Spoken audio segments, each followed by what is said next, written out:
bien maintenant, nous allons continuer effectivement dans les critères ESG. Il y a le mot gouvernance, il y a la lettre G. Et donc ça tombe bien parce que pendant une petite demi-heure, nous allons parler de ces enjeux avec notamment maître Jean-Pierre Martel, senior partner chez Auric Rambaud Martel, aux côtés de Pascal Michard, le président d'AEMA Group. C'est à vous, messieurs. Merci beaucoup. Bonjour à tous. Nous avons donc un petit sujet qui sera difficile de traiter autrement que superficiellement, mais j'espère qu'on va donner quelques indications sur la pensée que cela nous inspire, qui est l'impact sur la gouvernance des entreprises, des nouveaux enjeux.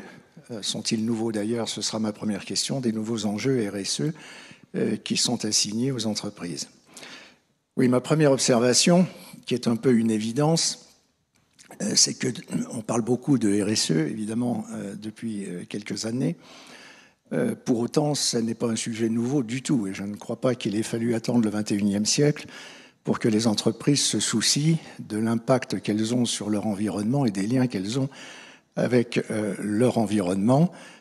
Quand les industriels construisaient des cités minières, finançaient des écoles d'apprentissage, etc., je pense que c'était déjà une démarche RSE quelque part, même si ça ne disait pas son nom.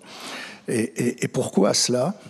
Ça part d'un constat qui me paraît absolument fondamental, c'est qu'il n'y a pas d'entreprise sans une société autour, et il n'y a pas de société sans entreprise. L'entreprise dépend de la société, elle a besoin de personnel formé, éduqué, soigné, etc.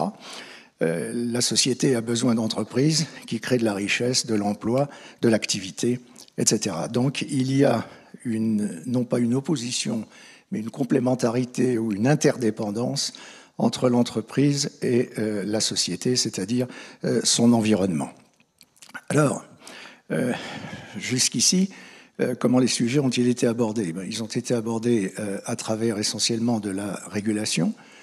Nous avons des autres raisons pour lesquelles le phénomène n'est pas nouveau, c'est que nous avons été abreuvés de textes de toutes sortes qui règlent les relations entre les acteurs de l'économie, par exemple, l'entreprise et ses clients, le droit de la consommation, ses concurrents, le droit de la concurrence, ses salariés, le droit du travail, etc. C'est-à-dire les relations entre acteurs sont régies par une quantité de normes législatives, réglementaires, etc. Bien, aujourd'hui, le phénomène a pris une autre dimension.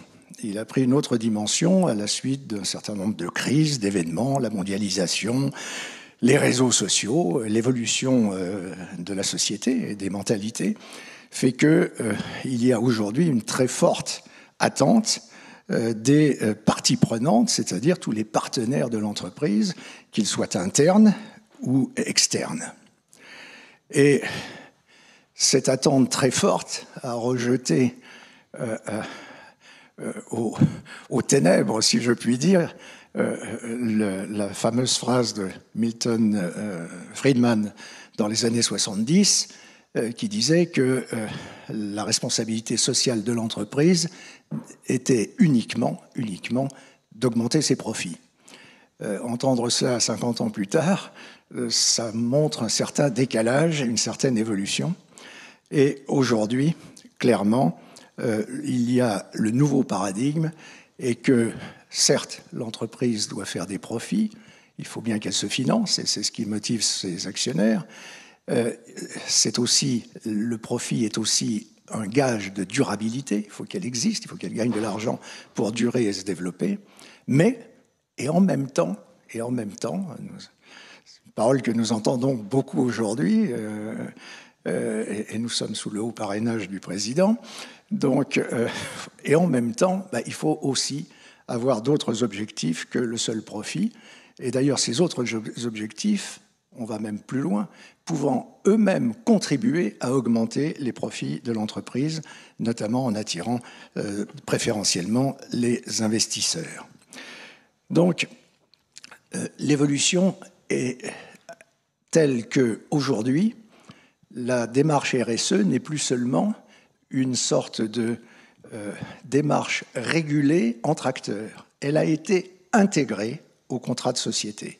Elle est intégrée à l'objectif de l'entreprise, qui n'est plus seulement de faire des profits, c'est la définition traditionnelle du contrat de société, des personnes font des apports d'industrie ou de biens pour gagner de l'argent ou subir des pertes. Aujourd'hui, c'est et en même temps, en prenant en considération les enjeux sociaux et environnementaux de son activité. C'est ce que dit le nouvel article 1833 du Code civil qui résulte de la loi Pacte. Donc aujourd'hui, nous ne sommes plus dans un système de compliance, si je puis dire, où l'entreprise va s'assurer qu'elle est compliant avec les textes qui régissent ses relations avec ses différents partenaires. Elle doit aujourd'hui intégrer dans le pacte social, intégrer dans sa culture, dans sa manière d'être, elle doit intégrer la démarche RSE comme étant un second objectif, le en même temps, gagner de l'argent certes, mais en même temps ne pas nuire à son environnement, avoir une contribution positive au bien commun et dans le même temps rester profitable pour durer. Voilà le nouveau défi intégré au contrat de société. Tout ceci pourra aboutir à ce qu'on appelle aujourd'hui la démarche ESG, environnement, social et gouvernance, et, sous un vocable qui est quelquefois difficile à bien décrypter, de gouvernance durable. La gouvernance durable. Donc c'est quoi la gouvernance durable? C'est ce que la culture de l'entreprise va lui commander de faire, parce qu'avec ces nouveaux objectifs, comment intégrer ce nouvel objectif donné à l'entreprise et qui est intégré dans le contrat de société, comment le traiter à l'intérieur de l'entreprise, comment le gérer. Et là, c'est le problème ouvert de c'est quoi la gouvernance durable. Aujourd'hui, nous n'avons pas de définition législative, nous n'avons pas de contraintes. L'objectif a été posé par cette loi Pacte. Vous devez tenir compte de tout cela. On ne dit pas comment. Ce qui, en France, est assez inusité. Pour une fois, on a un champ qui n'est pas balisé. Mais à Bruxelles, il se passe actuellement des grands débats extrêmement politiques, extrêmement chaotiques, autour d'un projet de directive qui couvre à la fois la sécurisation des approvisionnements, donc le devoir de vigilance des entreprises, et ils ne savent pas si ce sera la même directive ou une autre, qui va couvrir les règles de gouvernance durable. Le débat est extrêmement violent, avec des oppositions massives, par exemple des Scandinaves, et surtout la question se pose de savoir si la Commission est compétente pour cela, ou si l'Europe est compétente pour cela, sachant que le droit des sociétés relève des droits nationaux. Et deuxièmement, en termes d'opportunité, est-il intelligent, est-il souhaitable de se voir plaquer un modèle conçu de manière assez administrative, qui soit le même pour tous les pays européens, sans tenir compte des cultures particulières locales des pays, et qui ne laisse guère de place à la culture de l'entreprise. La flexibilité dans ce domaine me paraît devoir être de règle, parce que toutes les entreprises ne sont pas comparables, elles ont des cultures différentes, elles ont des activités extrêmement différentes. Entre une activité industrielle très polluante et une activité financière, par exemple, comment peut-on plaquer exactement un modèle impératif conçu de manière administrative? Et donc, je termine sur ce propos, qui est ma réflexion personnelle que je livre à chacun, c'est que nous devons passer d'un système, et le succès de cette démarche du « en même temps », c'est de passer d'un système de compliance, c'est-à-dire on applique des textes qu'on nous impose, à un système d'intégration de la démarche RSE à la culture de l'entreprise. Et ça passe par les hommes qui sont à la tête de cette entreprise, sachant, et il ne faut pas le perdre de vue non plus, et c'est la deuxième et dernière partie de mon message, c'est qu'il ne faut surtout pas concevoir cette démarche comme une démarche d'opposition, mais au contraire comme une démarche de coopération, de complémentarité, de conciliation entre les différents objectifs. Et comment aborder ces objectifs concrètement dans l'organisation de l'entreprise, c'est le défi de demain. Beaucoup de groupes ont déjà commencé à créer des comités. Voilà, c'est un petit peu, pour l'instant, au hasard et je dirais à l'envie, à l'appétence des dirigeants. Je ne sais pas vers quoi nous allons, mais en tout cas, il va falloir intégrer dans l'organisation de l'entreprise cette nouvelle dimension, sans pour autant porter atteinte au fait que dans l'entreprise, il doit y avoir un leadership, il doit y avoir une direction, et que, in fine, cette dimension RSE doit être intégrée à une seule chose qui est l'objectif, l'intérêt social, qui est à la fois financier et extra-financier. Voilà. Et les conséquences, c'est évidemment qu'avec cet impératif, les dirigeants et les entreprises ont des responsabilités, et il ne faudrait surtout pas, comme on l'a déjà vu poindre, notamment à Nanterre, pour ne pas citer l'entreprise concernée, que ce soit in fine le juge qui soit saisi tantôt par des associations ou des organismes de défense de l'environnement, par exemple, ou par des actionnaires qui vont saisir le juge en critiquant le dimensionnement, par exemple, d'un plan de vigilance ou d'un plan de mutation énergétique. La pire des choses serait qu'on se retrouve avec le juge arbitre de ce genre de sujet. Ça, c'est un message très fort que je voudrais donner aussi. Voilà, Président, je crois que... Merci, c'est une bonne entrée en matière. Alors, je m'inscris d'ailleurs largement dans un certain nombre de propos que vous avez pu tenir, et j'aimerais, en complément, peut-être reprendre à la fois un constat, des interrogations, de questions, et puis peut-être aussi un témoignage, et notamment le témoignage pour illustrer que ce que vous avez évoqué en dernier est possible, et que c'est pas une utopie. Alors, vous l'avez dit en entrée de votre propos, effectivement, la question de la place de l'entreprise dans la société, de son utilité commune, collective, n'est pas un débat nouveau, il est de longue date. Je ne reviendrai pas sur l'histoire, vous l'avez évoqué, mais toujours est-il que si les formes, les termes de ce débat changent, bien sûr, en fonction du contexte de l'époque, il demeure, et c'est une question qui, je pense, est liée à la nature même de l'entreprendre, à la nature même du projet que porte une entreprise.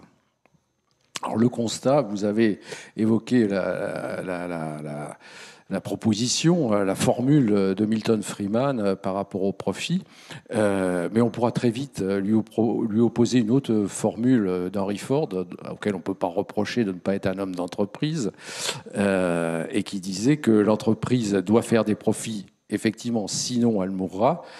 Mais si l'on tente de faire fonctionner uniquement l'entreprise sur le principe du profit, elle mourra aussi, car elle n'aura pas de raison d'être. Donc on voit que c'est ce débat qui nous réunit aujourd'hui, c'est pas un débat de mode, c'est pas un débat de circonstances, c'est un débat profond qui a une certaine permanence dans l'histoire de l'entreprise. Et en fait, je pense que le débat actuel, il est moins le débat sur la place de l'entreprise dans la société que la critique d'une certaine manière de gérer nos entreprises. Et c'est davantage la critique ou le débat autour d'un capitalisme financiarisé avec une vision relativement court terme, qui par là même finalement méconnaît la réalité de l'entreprise. Et en fait, c'est peut-être le principal reproche qu'on puisse lui faire, ne partage pas réellement son sort, puisque vous l'avez dit, l'entreprise s'inscrit aussi dans un long terme. C'est un projet dont l'horizon est lointain, et c'est tout le débat qu'on a pu aussi évoquer entre une économie financiarisée et l'économie réelle, pour reprendre des termes ou des formules qu'on a pu entendre ces dernières années dans l'actualité. Alors le constat aujourd'hui, qui donne peut-être une acuité toute particulière à ce sujet, c'est qu'il y a des attentes sociétales très fortes d'une manière générale et en particulier vis-à-vis de l'entreprise. Alors, je vais rapidement, mais et simplement, et après vous, comment dire pourquoi je vais faire cette énumération. Il y a des inquiétudes économiques qui sont liées à l'épuisement de l'État-providence, à la stagnation, à la régression du pouvoir d'achat des classes moyennes occidentales, avec un transfert vers les classes moyennes des pays émergents et notamment des pays d'Asie, le chômage structurel, 10% et la population et 20% quand on concerne les jeunes. Et puis il y a des conséquences qui sont plus d'ordre politique ou social, la précarisation d'une partie de la population, l'abandon aussi de la question sociale, et en tout cas l'opposition entre la fin de mois et la fin du monde, pour reprendre là aussi une formule, comme si les deux n'étaient pas au fond conciliables. L'archipélisation, la fragmentation, je ne vais pas tout reprendre, les problèmes de territoire, évidemment, la mondialisation, la contestation des institutions aussi, et puis naturellement, bien sûr, l'enjeu de l'époque, le climat, le dérèglement climatique, la question environnementale. Donc tout ceci constitue des sujets de société, des enjeux majeurs, et si je les énumère, et voilà où je veux en venir, c'est pour dire que à la fois les pouvoirs publics et la société civile seuls ne peuvent pas résoudre tous ces enjeux sans les entreprises. Et même si on peut reprocher à l'activité économique et aux entreprises d'être à la source de certains problèmes, une autre évidence est, en tout cas c'est ma conviction, une autre évidence est que nécessairement les entreprises font aussi partie de la solution. Voilà pourquoi il faut penser la place de l'entreprise dans la société. Je pense que c'est une chance en fait pour les entreprises de s'emparer aussi de ces sujets, où c'est simplement retrouver des sujets qu'elles ont déjà dans l'histoire explorés et assumés, ce qui est peut-être plus important. Et l'autre constat, je parlais d'interrogation, les autres questions qu'on peut aussi se poser, c'est que ce qui nous réunit aujourd'hui, la RSE, je pense que, sans trop me tromper, je pense que c'est une problématique qu'on explore depuis une vingtaine d'années. Et alors pourquoi finalement c'est si difficile, quelque part, d'aligner les intérêts de la société et les intérêts de l'entreprise. Alors, on l'a fait, vous l'avez évoqué, un certain nombre de dispositions, des normes, des réglementations, des législations. Et on peut poser des questions. Par exemple, les législations incitatives par la norme sont-elles suffisantes ? Il y a quand même une certaine plasticité, et c'est d'ailleurs l'un de ses avantages, en tout cas du capitalisme, à savoir absorber un certain nombre d'éléments et finalement à les intégrer dans sa périphérie sans forcément les intégrer dans son cœur de fonctionnement. L'amélioration formelle est différente de la transformation stratégique. Donc, comment dépasser effectivement ce formalisme ? Et puisque l'heure tourne un petit peu, je voudrais simplement en venir au témoignage de notre entreprise, du groupe AEMA, d'entreprises que vous connaissez peut-être plutôt comme Massif, comme Aesio, qui sont membres de ce groupe, et qui sont des mutuelles, et qui depuis des décennies finalement vivent avec un système de gouvernance qui intègre les parties prenantes, qui intègre aussi la préoccupation de l'intérêt général.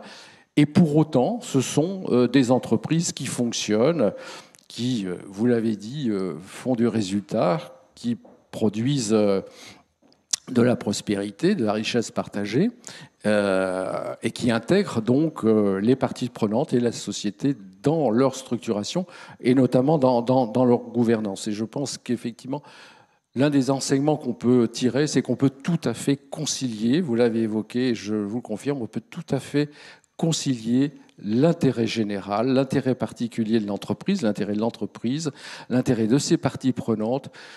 Effectivement, ce que nous illustrons, c'est que ce n'est pas un système où ces intérêts s'opposent, mais c'est un système où ces intérêts se concilient, se réunissent, et pour produire quelque chose qui est pérenne, qui est sur du long terme. Donc ce ne sont pas effectivement des mesures de circonstance.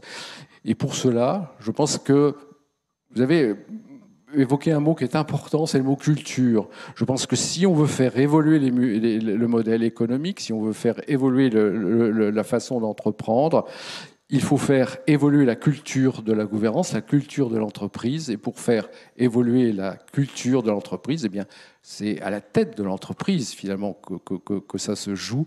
C'est donc en faisant évoluer sa gouvernance par une gouvernance qui sera capable d'intégrer des profils plus divers, où il n'y aura pas simplement des actionnaires, mais des représentants des parties prenantes, des représentants de la société, à la condition, bien sûr, et ça aussi vous l'avez dit, que ce gouvernement d'entreprise concilie des intérêts, mais ne représente pas l'intérêt à l'intérieur de l'entreprise, pardon, d'autres intérêts particuliers, mais que tout le monde œuvre à l'intérêt commun, celui de l'entreprise, bien compris, et surtout compatible, concilié avec l'intérêt général, l'intérêt de la société, l'intérêt commun.